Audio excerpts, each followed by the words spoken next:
देखो चैप्टर 4 जो आप पढ़ते हो स्ट्रक्चर ऑफ द एटम, इसका बेस कहाँ से स्टार्ट होता है? चैप्टर 3 में हमने काफी सारी चीजें पढ़ी हैं, बट जो क्रक्स थी सारी बातों की वो ये थी कि हमने पढ़ा कि मैटर का जो सबसे छोटा पार्टिकल होता है दैट इज एटम, है ना। जॉन डाल्टन साहब ने अपनी एटॉमिक थ्योरी दी, पोस्टुलेट्स दिए, और जो एक मेजर पॉइंट थी वो ये थी that atom is the smallest particle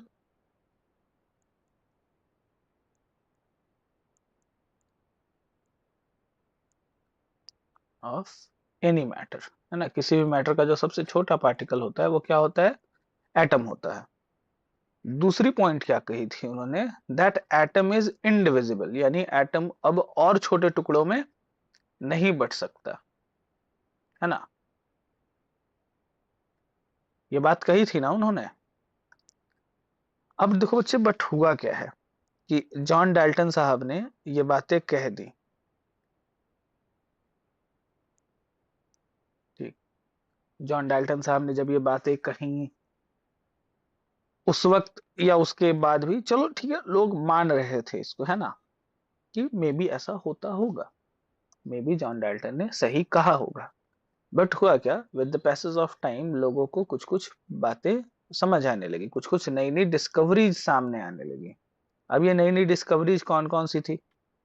तो तीन डिस्कवरी थी। सबसे पहली डिस्कवरी ऑफ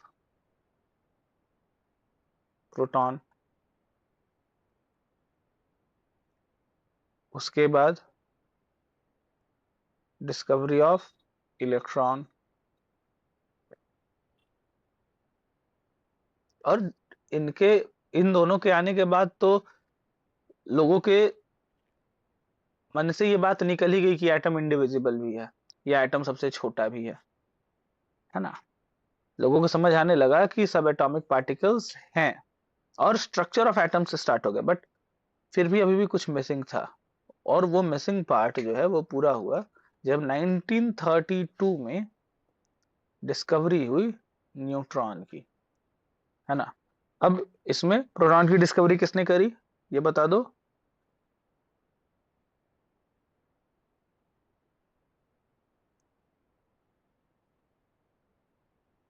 जिन्होंने प्रोटॉन की डिस्कवरी करी उनका नाम था ई गोल्डस्टीन। जिन्होंने इलेक्ट्रॉन की डिस्कवरी करी उनका नाम था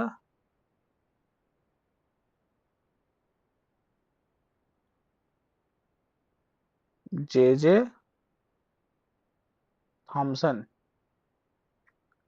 और जिन्होंने न्यूट्रॉन की डिस्कवरी करी उनका नाम था जेम्स चैडविक, ठीक है। प्रोटॉन की डिस्कवरी कर दी है ई गोल्डस्टीन ने, ठीक है। रदरफोर्ड ने क्या करा था? स्ट्रक्चर फाइंड आउट करने के लिए अल्फा पार्टिकल स्कैटरिंग एक्सपेरिमेंट करी थी, और उस एक्सपेरिमेंट के थ्रू उनको पता चला था कि प्रोटॉन जो है वो सारे के सारे एटम के सेंटर में रहते हैं, न्यूक्लियस जिसको कहते हैं ना हम लोग, वहां एग्जिस्ट करते हैं। ये बात रदरफोर्ड ने बताई थी कि प्रोटॉन जो है वो सारे के सारे रह रहे हैं एटम के सेंटर में, न्यूक्लियस में। रदरफोर्ड ने प्रोटॉन की डिस्कवरी नहीं करी है, तो वो दिमाग से जो कंफ्यूजन है उसको हटा दीजिएगा, ठीक है। तो ये तीन साइंटिस्ट ने तीन डिस्कवरी करी, इसके बारे में हम लोग को पढ़ना है इस चैप्टर में। उसके बाद जो एटॉमिक स्ट्रक्चर्स की होड़ लगी,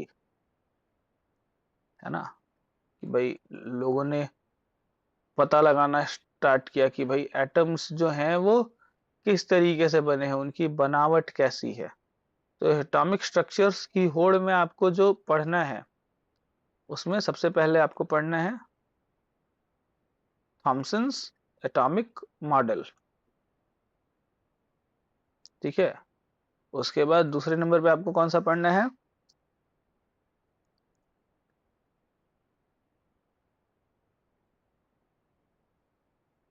रदरफोर्ड से एटॉमिक मॉडल पढ़नी है आपको, है ना। और इसी मॉडल को पढ़ने की जब आप शुरुआत करते हो तो एक काफी इंपॉर्टेंट चीज है, वो है Rutherford's alpha particle scattering experiment, वो भी पढ़ते हो।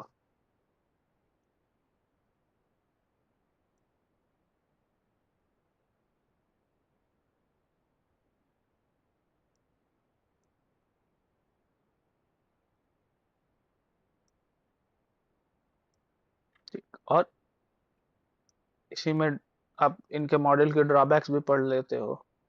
उसके बाद आते हैं नील बोर की एटॉमिक स्ट्रक्चर पे, और उन्होंने जो पूरी थ्योरी दी थी उसके बारे में हम लोग जानते हैं। और इन्हीं के एटॉमिक स्ट्रक्चर को पढ़ते पढ़ते हम लोग पढ़ते हैं KLMN इलेक्ट्रॉनिक कॉन्फ़िगरेशन। ये तो हम शायद पढ़ा दिया ना तुम लोग को, KLMN इलेक्ट्रॉनिक कॉन्फ़िगरेशन, बताओ। Yes sir.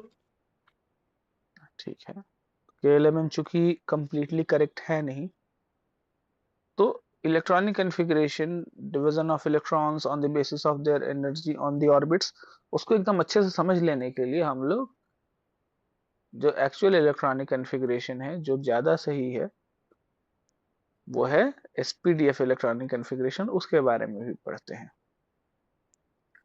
ठीक, और इसके बाद देखो अभी आपका जो साइंस की जो आपकी चैप्टर है, मतलब साइंस की जो आपकी बुक है, उस बुक के अकॉर्डिंग आप जब देखोगे तो इतना सब कुछ पढ़ लेने के बाद ना आपको पढ़नी होती है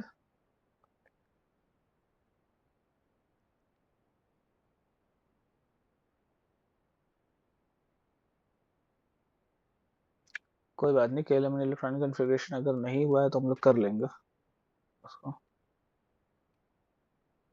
अगर हो गया है तो अच्छी बात है, रिवाइज हो जाएगा, नहीं हुआ है तो सीख लेंगे। तो अभी उन सब के बाद आप देखोगे आपकी बुक में दिया रहेगा वैलेंसी पढ़ने के लिए, एटॉमिक मासेस को पढ़ने के लिए, है ना, मास नंबर पढ़ने के लिए, और ये हमने ऑलरेडी चैप्टर 3 में डिस्कस कर रखा है। तो इसको बस क्विक रिवीजन के फॉर्मेट में पढ़ेंगे हम लोग और आगे बढ़ेंगे। इसके बाद जो टॉपिक आपको पढ़नी है इस चैप्टर में, उस टॉपिक में एक आ जाता है आपका आइसोटोप्स पहले पढ़ेंगे हम लोग। इसी को पढ़ते पढ़ते हम लोग समझ लेंगे फ्रैक्शनल एटॉमिक मासेस के बारे में,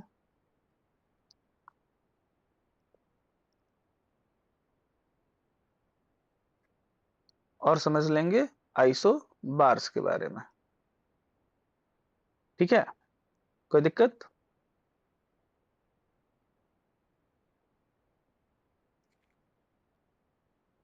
जवाब ही नहीं देता तुम लोग तो।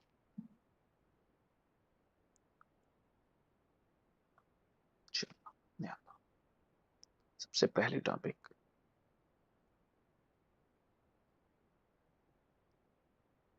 डिस्कवरी ऑफ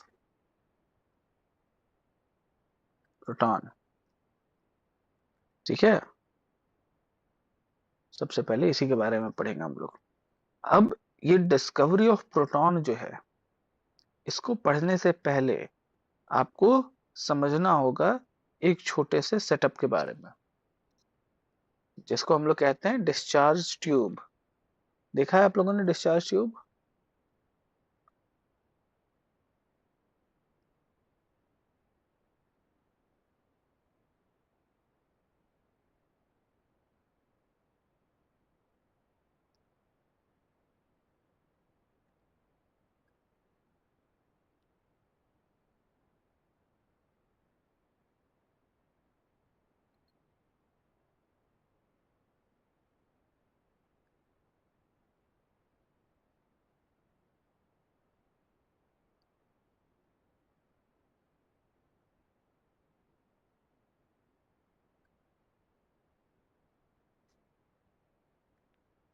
डिस्चार्ज ट्यूब बच्चे देखो कुछ इस तरीके से होती है, ये ग्लास की बनी हुई होती है। अभी तक का जो सेटअप आप देख रहे हो वो ग्लास की बनी हुई होती है। इसमें इस साइड, दोनों साइड में ना, यहाँ पे वायर्स के थ्रू कुछ कनेक्शंस दिए जाते हैं। ठीक है, कुछ इलेक्ट्रोड्स भी लगाए जाते हैं इधर। बाकी तो एक पूरा वायर का सेटअप होगा, वो आप समझ रहे हो। ठीक। और जब वायर का सेटअप तैयार होगा तो डेफिनेटली एक एनोड बनेगा और एक कैथोड बनेगा, है ना। बताओ। अब इसको ध्यान से समझना। ये जो डिस्चार्ज ट्यूब है, इसमें गैस को फिल किया गया। ठीक है, मेरी बातों को ध्यान से सुनते हैं और समझना। इसमें क्या किया गया, गैसेस को फिल किया गया। और ये गैस जो थी वो कैसी रखी गई, हाई प्रेशर की लो प्रेशर।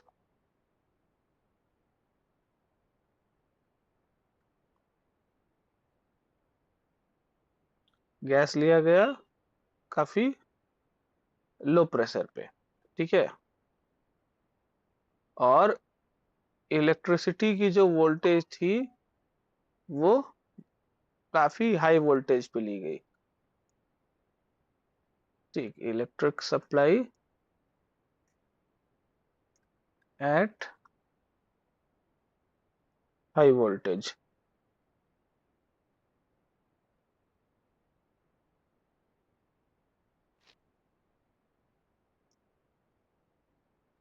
अब जब ये काम किया गया, ठीक, जब लो प्रेशर गैस को डिस्चार्ज ट्यूब में रख के हाई वोल्टेज इलेक्ट्रिक सप्लाई की गई बच्चे, तो कुछ चीजें देखने को मिली। ठीक। और जो देखने को मिली वो क्या थी, एनोड जो होता है हमारा, एनोड कौन सा होता है, बताओ। एनोड पॉजिटिव टर्मिनल या नेगेटिव टर्मिनल।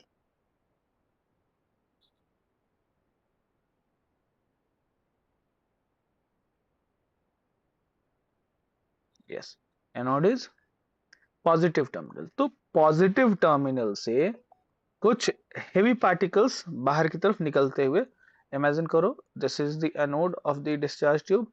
तो इधर से कुछ हेवी पार्टिकल्स निकलते हुए पाए गए। ठीक। और ये जो हेवी पार्टिकल्स एनोड से कैथोड की तरफ ऐसे जाते हुए पाए गए, इनका नाम दे दिया गया एनोड रेज। ठीक है। अब चूंकि ये हेवी पार्टिकल्स हैं, पॉजिटिव टर्मिनल से निगेटिव टर्मिनल की तरफ जा रही हैं, तो डेफिनेटली ये क्या कर रहा होगा, कैरी कर रहा होगा पॉजिटिव चार्ज, है ना। श्योर हो, पॉजिटिव से निगेटिव की तरफ जा रहा है तो डेफिनेटली क्या कर रहा होगा, पॉजिटिव चार्ज कैरी कर रहा होगा, है ना। और एक और बात, जो मास था इसका, इस पार्टिकल का, ये जो एनोड रे में जो पार्टिकल थी, इसका जो मास था, इसकी जो नेचर थी, ये डिपेंड कर रही थी on the nature of the gas. कि गैस की नेचर क्या है, उस पर डिपेंड कर रहा था कि कितना मास होगा, कितना चार्ज होगा, या कितने पार्टिकल्स होंगे जो निकलेंगे। सबसे हल्का वाला जो गैस है ना, हाइड्रोजन, उसके साथ भी जब ये कराया गया तो भी एनोड रेज ऑब्टेन हुई, और ऐसे ही पॉजिटिव पार्टिकल्स ऑब्टेन हुए। और यही जो पॉजिटिव पार्टिकल्स है ना, ये वाले जो कि एनोड रे में ऑब्टेन हुए, इन्हीं का नाम रखा गया प्रोटॉन। ठीक है, इसका नाम प्रोटॉन रख दिया गया। इसकी जो मास थी वो 1 एटॉमिक यूनिट के मास के आसपास ही थी। ठीक है। और सबसे बेस्ट तरीका, सबसे इजी तरीका जो है वो प्रोटॉन को डिफाइन करने का, क्या माना जाता है कि a proton is formed by removing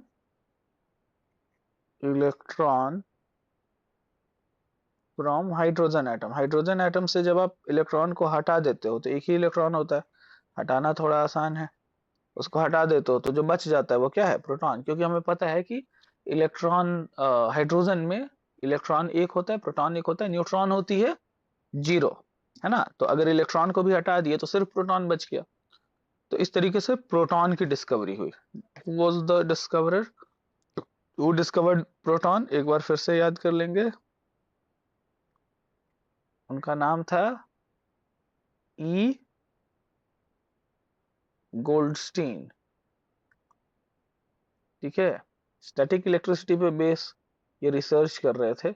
उसी रिसर्च के वक्त इनको एनोड रेज मिली, उसी रिसर्च के वक्त इनको प्रोटॉन मिला, ठीक है। ये दोनों चीजों की डिस्कवरी ई गोल्डस्टीन ने कर दी थी। ये जो डिस्कवरी थी ये हुई थी 1886 के आसपास में, ठीक है। आप अपनी एनसीईआरटी बुक देखोगे ना तो वहां पे ये मेंशन मिल जाएगा कि प्रोटॉन की डिस्कवरी कब हुई, 1886 में। इसके बाद जो आगे हम लोग को पढ़ना है वो है डिस्कवरी ऑफ इलेक्ट्रॉन और डिस्कवरी ऑफ न्यूट्रॉन। उसके बाद हम लोग मॉडल्स पे पहुंचेंगे, ठीक, जो एटॉमिक मॉडल्स हैं उनको पढ़ेंगे। तो आज के लिए हम यही रोक